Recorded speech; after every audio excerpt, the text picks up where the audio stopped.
Hello guys, welcome to channel. Myself Ashish from SMS Jaipur. और guys अब होने वाला next video that is prolongation of drug action.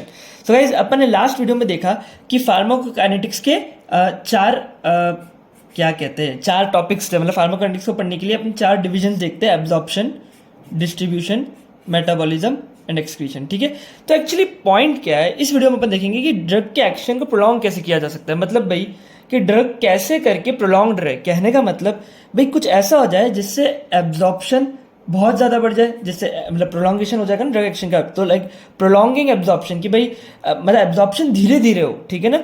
Distribution के अंदर actually plasma protein binding अपन देखते हैं. ठीक है ना. तो प्लाज्मा प्रोटीन बढ़ जाए तो ठीक है, तो फिर ड्रग जल्दी से एक्सक्रीट नहीं होगी. मेटाबॉलिज्म इसका कम हो जाए और एक्सक्रीशन इसका कम हो जाए. ठीक है, तो ये चीज़ अपन अगर ये हो जाए तो इसका मतलब ड्रग का प्रोलॉन्ग एक्शन हो गया. ठीक है ना. मेरी बात सुनो, सबसे पहले तो ये ड्रग के प्रोलॉन्ग एक्शन को पढ़ने की जरूरत क्या पड़ रही है. देखो, अगर अपन एक ड्रग का प्रोलॉन्ग एक्शन करा पाते हैं, ठीक है ना, तो अपन को एक्चुअली एक तो लेस डोज देना पड़ेगा. ठीक है भाई, मान लो अपन आपने देखा होगा ना डॉक्टर कितनी बार बोलता है कि भाई ये दवाई दिन में 3 बार लेना. सुना होगा. टीडीएस कोई भी एक एक्स्ट्रा दवाई लिखेगा, ठीक है, वो बोलेगा 3 बार लो टीडीएस ना. या फिर मान लो कोई एजिथ्रोमाइसिन उसने लिखी, ठीक है ना, 500 मिलीग्राम, और वो लिखेगा ओडी. ठीक है, ये गोली एक बार लेनी है.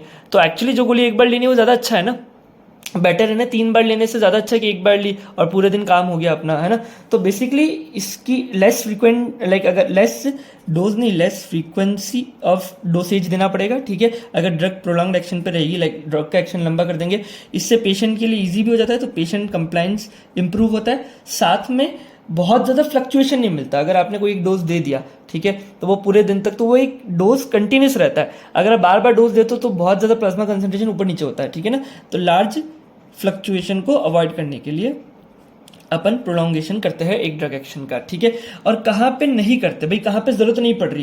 पहला, जहाँ पे एक ब्रीफ थेरापेटिक इफेक्ट चाहिए भाई, अपन चाह ही रहे कि छोटे टाइम के लिए ड्रग रहे फिर बाद में एक्सक्रीट कर जाए, है ना. तो ब्रीफ थेरापेटिक इफेक्ट चाहिए. जैसे कि अगर अपन बात करें कुछ हिप्नोटिक्स की, जैसे मान लो आपको नींद की गोली आप ले रहे हो, ठीक है, तो आप ये थोड़ा चाहोगे कि मैं 3 दिन तक सोती रहूँ.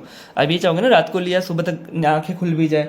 तो उसके लिए अपन ड्रग एक्शन को प्रोलॉन्ग नहीं करते, ऐसी ड्रग नहीं बनाते जो प्रोलॉन्ग करे. ठीक है, तो उन ड्रग्स की फार्माकोकाइनेटिक्स को नहीं छेड़ते. ठीक है, जहाँ पे ड्रग को प्रोलॉन्ग करना होता है वहाँ फार्माकोकाइनेटिक्स को अपन इस तरीके से छेड़ते हैं. करेक्ट. साथ में ऐसी drug hit and run drugs मैंने आपको बताया था. हिट एंड रन ड्रग्स जैसे कि एग्जांपल हो गया ओमिप्राजोल. ये ड्रग क्या करती है, ये होती तो है फिर एक्सक्रीट होने के बाद भी इनका इफेक्ट दिखता रहता है. ठीक है ना. तो ऐसी ड्रग को भी प्रोलॉन्ग करके मतलब नहीं है. ठीक है, उल्टा प्रॉब्लम ही क्रिएट होगी. तो ये बात समझ आ गई कि प्रोलॉन्गेशन ऑफ ड्रग एक्शन कहाँ चाहिए. तो आप क्या कर सकते हो, या तो एब्जॉर्प्शन बढ़ा दो. ठीक है, अब एब्जॉर्प्शन को बढ़ाने के क्या तरीके. जैसे मान लो अगर कोई ड्रग है जो ओरल रूट से अपन दे रहे हैं, ठीक है ना, अगर अपन ओरल रूट से दे रहे हैं, मैं यहाँ थोड़ी सी स्पेस बना देता हूँ. ठीक है, मान लो अपन कोई ड्रग को ओरल रूट से दे रहे हैं, तो ओरल रूट से जो ड्रग देते हैं ना उसके अंदर आजकल ड्रग आ गई है सस्टेन रिलीज टैबलेट्स, ये कैप्सूल, कंट्रोल्ड रिलीज टैबलेट्स. देखो मैं आपको ला के दिखाता हूँ, एक मिनट में. आपने दिखा है, दिखाओगी ला, ये देखो ये देखो, ये अभी मैं आज ही लाया था. ठीक है, ये मुझे इसलिए अभी याद आ गया कि ये प्रोलॉन्ग रिलीज थी. देखो आपको दिख रहा है प्रोलॉन्ग्ड रिलीज कैप्सूल्स. ठीक है, प्रोलॉन्ग रिलीज एक्चुअली इसका मतलब क्या, तुम पॉइंट समझो भाई. एक्चुअली कर क्या रहे अपन, अपन क्या चाहते हैं कि भाई एब्जॉर्प्शन लंबे टाइम तक होता रहे, है ना, जिससे क्या ड्रग एक्शन प्रोलॉन्ग रहेगा. तो अपन क्या करते हैं, सस्टेन रिलीज टैबलेट्स बनाते हैं, कंट्रोल रिलीज टैबलेट्स से कैप्सूल्स बनाते हैं, स्पेंसिल्स बनाते हैं. देखो ये होता क्या है भाई, इसके अंदर एक होता है इनर कोर. भाई आप सिंपल टैबलेट नहीं बना रहे हो, आपने एक्चुअली कैप्सूल फॉर्म में बनाया. इनर कोर है ना, इसके यहाँ पे एक सेमी परमिएबल मेम्ब्रेन है. ठीक है, ये हो गई एक सेमी परमिएबल मेम्ब्रेन, और फिर एक होती है बाहर कोटिंग. ठीक है ना. तो इस तरीके से चीज चलती है. तो 30% जो ड्रग है ना वो इसके अंदर है ना, सॉरी 70% ड्रग है वो इनर कोर वाले जो एरिया है ना सेमी परमेबल मेम्ब्रेन के अंदर है, और 30% जो ड्रग है वो इसके अंदर है. तो जैसे ही आप ड्रग देते हो, ठीक है ना, जैसे आपने कैप्सूल दिया, ठीक है ना, तो ये 30% तो विद इन आधे घंटे मान लो निकल गई, फिर 70% धीरे धीरे निकलता रहता है.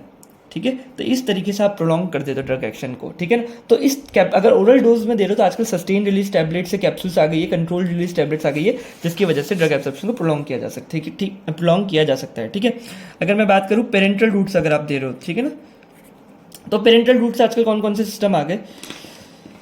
हाँ ठीक है, पेरेंटल रूट से अगर मैं बात करूँ तो आजकल कौन कौन से सिस्टम आ गए. एक तो जैसे अगर मान लो आप सबक्यूटेनियस दे रहे हो, ठीक है, या इंट्रामस्कुलर इंजेक्शन दे रहे हो, तो इनसॉल्युबल फॉर्म में दे दो. ठीक है, तो उसकी वजह से प्रोलॉन्ग रहेगा.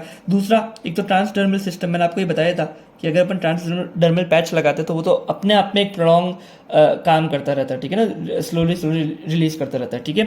तीसरा, मान लो अगर आप कोई पेरेंटल रूट से दे रहे हो तो साथ में क्या काम करो, एक वेजोकॉन्स्ट्रिक्टर भी लगा दो इंजेक्शन, जिससे क्या होगा, वहाँ के ब्लड वेसल्स बहुत नैरो डाउन हो जाएंगे और धीरे धीरे ड्रग ब्लड में जाएगी, ठीक है ना। तो इसका एग्जांपल ये है कि जैसे मान लो अपन कोई लोकल एनेस्थेटिक दे रहे हैं, ठीक है ना, साथ में अपन एड्रेनलिन भी लगा देते हैं, ये एक वेजोकॉन्स्ट्रिक्टर है जिससे अपना लोकल एनेस्थेटिक का एक्शन जो है वो थोड़ा सा प्रोलॉन्ग हो जाए, ठीक है।